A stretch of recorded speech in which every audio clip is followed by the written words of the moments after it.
Oi pessoal, saudações coloradas, sejam bem-vindos a mais um vídeo.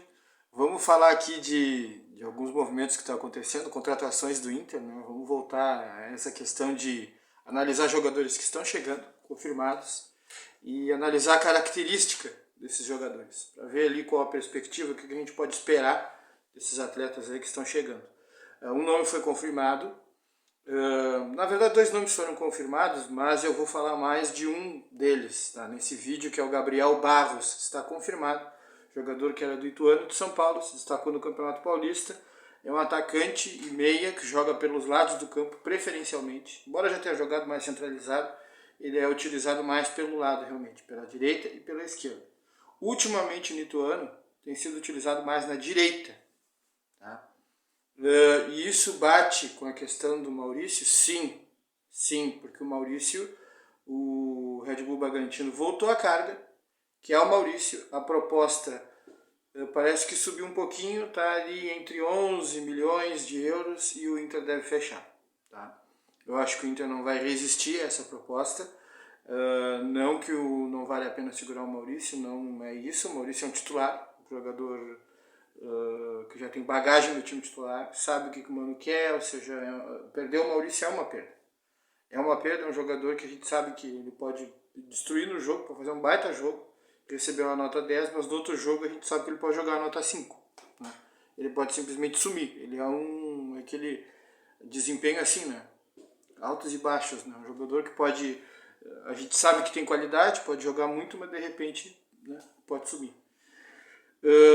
Bom, então, ao que tudo indica, o Maurício está saindo e o Inter já traz o Gabriel Barros, porque é uma atitude. O Inter se antecipa, tá? É uma prevenção, ou seja, como é um jogador que eu acho que eu não vou conseguir segurar, porque a proposta é boa, tá? Eu vou liberar e eu trago mais barato um jogador jovem, um jogador de qualidade, que pode dar aquilo que o Maurício dava. Tá? E o caso é o do Gabriel Barros. Tá? Eu fiz o dever de casa, tá? Eu analisei uma série de materiais e eu dei uma olhada em números scout. Tá? Vocês sabem que eu olho não só a SofaScore, RuScore.com, FBref, enfim, eu tenho acesso a alguns sites aí que trabalham com dados, né, estatísticas, né, o Scout, que é uma coisa que me interessa, eu venho trabalhando e agrego aqui nas minhas análises. Tá? Mas para vocês, o que eu vou fazer? Eu não vou trabalhar com tantos números assim, estatísticas, porque eu estou vendo que isso não é tanto o interesse de vocês. Tá? Eu vou fazer um resumo, né, um apanhado final das características desse jogador. Tá? E na descrição aqui eu vou colocar uma série de links, tá, de materiais sobre o Gabriel Barros. Tá? Mostra ele jogando pelo lado esquerdo, pelo lado direito, mostra ele realmente como um jogador de lado. Tá? Muitos lances dele na Série B, lances do Campeonato Paulista, enfim. Você vai ver vários vídeos, eu coloquei ali mais de 10 links para vocês. Tá? Então, para quem tiver interesse e quiser olhar, tem uma riqueza aí de material que eu olhei. Eu olhei um pouco mais do que isso que eu vou colocar para vocês, mas eu preferi ficar ali entre 10 e 12 links para vocês terem uma diversidade ali, poderem olhar e conhecer mais esse jogador. Tá? Resumindo então, as características principais do Gabriel Barros: a agilidade, a velocidade, os dribles, tá? Mudança de direção rápida, dribles, tá? A questão de esconder bem a bola, proteger e esconder bem a bola para que não tome a bola dele com facilidade, ele acabe perdendo a posse. Tá? A outra questão interessante, ele evita dar o corpo para o defensor, tá? Seja o zagueiro, volante, seja quem for. O defensor, ele evita dar o corpo, fugir. Por quê? Porque ele é um jogador que ele não é tão pequeno, tá? Ele tem 1,81m, esse jogador, só que ele é franzino, ele é leve. Ele é aquele jogador longilíneo, magro, tá?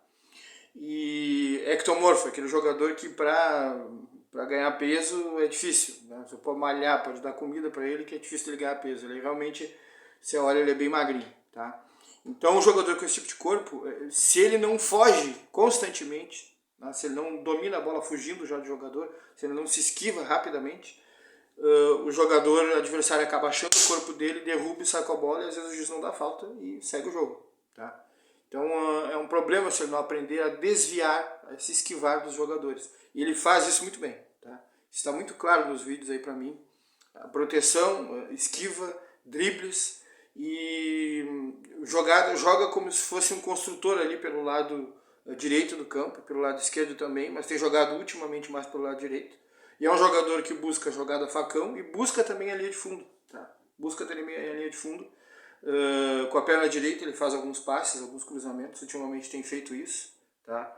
Jogando a Série B eu não via muito ele fazer isso aí, tem uns lances que mostram que ele não usava a direita, ele usava só a esquerda. E agora, no Ituano, ultimamente, agora em 2023, a gente está vendo ele usar a perna direita. Tá? O que é bom, é um recurso aí que ele está agregando aí no jogo dele. Precisa dar essa opção para o treinador, né? De poder tanto fazer a jogada facão, como poder apostar na linha de fundo, tá? Se for o caso. E poder cruzar com a perna direita, porque às vezes o tempo que tu tem para fazer a jogada é esse. Tu vai ter que usar a direita, tu não vai poder ajeitar para a esquerda. Tá? Então é importante, ele desenvolveu isso aí.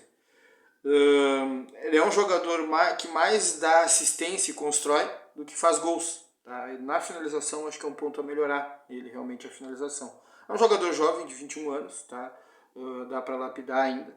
É um jogador que hoje, por exemplo, se ele chegando no Internacional jogando o que ele tem jogado no Ituano, ele logo pode ser titular. Tá? Não se surpreendam se ele não acabar virando titular.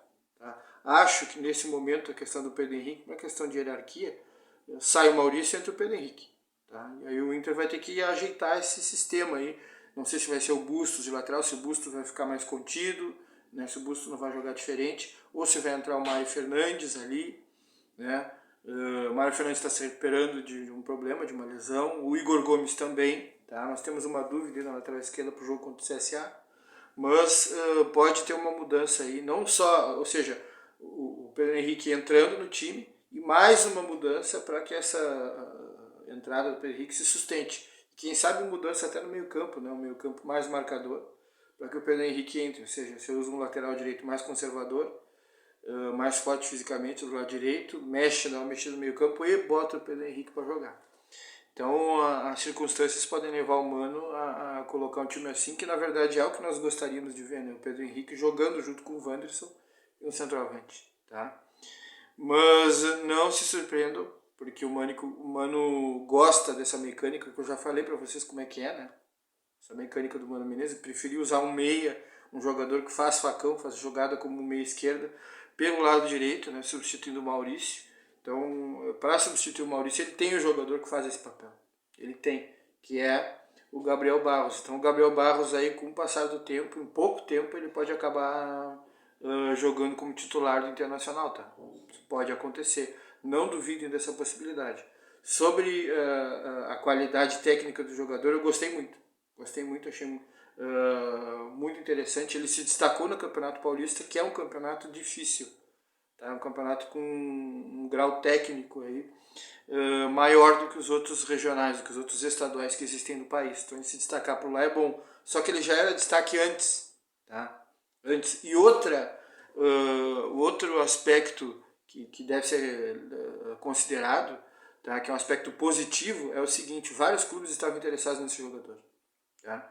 O que acontecia é que o Ituano, ele dava o valor do jogador, ele está vinculado ao Ituano, tem contrato até 2025, e os clubes chegavam, tá? E o Ituano dava o valor e os clubes recuavam. Todos eles recuavam. O Santos foi assim, chegou a entrar em contato com o jogador, recuou por causa do valor. O São Paulo entrou em contrato e recuou. Quem disse isso? Jorge Nicola, que é bem informado. Tá? E você olha os canais aí de Santos e São Paulo que eu acompanho, todos eles falam que houve realmente uma chegada nesse jogador, tanto por parte do Santos como por parte do São Paulo. E que o valor assustou e os clubes deram uma recuada. Não sei se uma recuada estratégica ou abandonaram realmente a situação. O Fortaleza também foi em cima desse jogador. O jogador foi dado como certo no Fortaleza, mas por causa desses valores houve um recuo. Tá?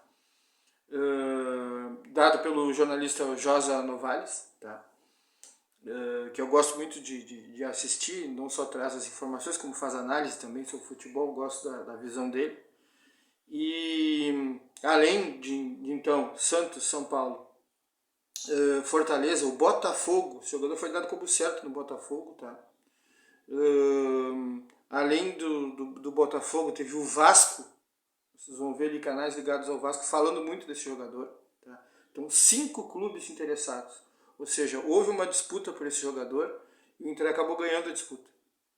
Tá? Talvez pelo momento, a pressão, a necessidade, né, o fato de estar perdendo o titular, que é o Maurício, fez o Inter abrir a mão e pagar aquilo que o Ituano queria. Tá? Se falava em 1,5 milhão, não é nada disso, é bem mais. Tá?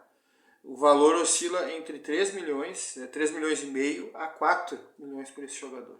Tá? Então o Inter se dispôs a pagar isso, abriu a mão, vai pagar isso. E vai ter o Gabriel Barros, tá, que já faz um vínculo aí de 3 anos, né, se não me engano. 3 anos com o Internacional ele faz um vínculo. Se eu não estou enganado, tá, isso aí eu vou conferir de novo, porque eu não me lembro de tudo, né? Mas o Inter fez um vínculo de mais de uma temporada, tá? Um vínculo que, se eu não me engano, é de 3 anos com esse jogador. E assim, é uma contratação que me deixa satisfeito. O Inter correndo na frente, ou seja, antes de perder o Maurício, ainda não perdeu oficialmente, mas deverá liberar esse jogador para fazer dinheiro. Tá? Se fala em 10 ou 11 milhões de euros pelo Maurício, e aí o Inter ganharia 50% disso, que daria 30 e poucos milhões de reais. Tá? Então o Inter recebe 30 e poucos milhões de reais e gasta 4 entre 13,5 e 4 para contratar o Gabriel Barros. Tá? Esse jogador, em relação ao Maurício, por exemplo, eu acho ele até mais rápido que o Maurício. Na medida em que ele embala na velocidade, ele é até mais rápido que o Maurício. Habilidoso, como o Maurício também é habilidoso. Tá? Mas eu não sei se ele vai dar tanto quanto o Maurício nos deu, né? Porque o Maurício fazia gols, dava assistências, estava entrosado já com o time. Tá? Nós temos que ver, temos que aguardar para ver o que ele vai poder oferecer. Tá? Mas a questão é que o Inter repõe com qualidade a saída do Maurício. Tá? Então a minha análise sobre esse jogador é isso. Like, compartilha, considera a possibilidade de se inscrever, aperta a carrapeta e o sininho, dúvidas, sugestões e comentários aqui embaixo. E desde já eu agradeço a todos pela atenção, tá? pelo prestígio aí que vocês estão dando para o canal, que deu uma subida realmente ultimamente. E a interação que está aumentando, né, entre a gente.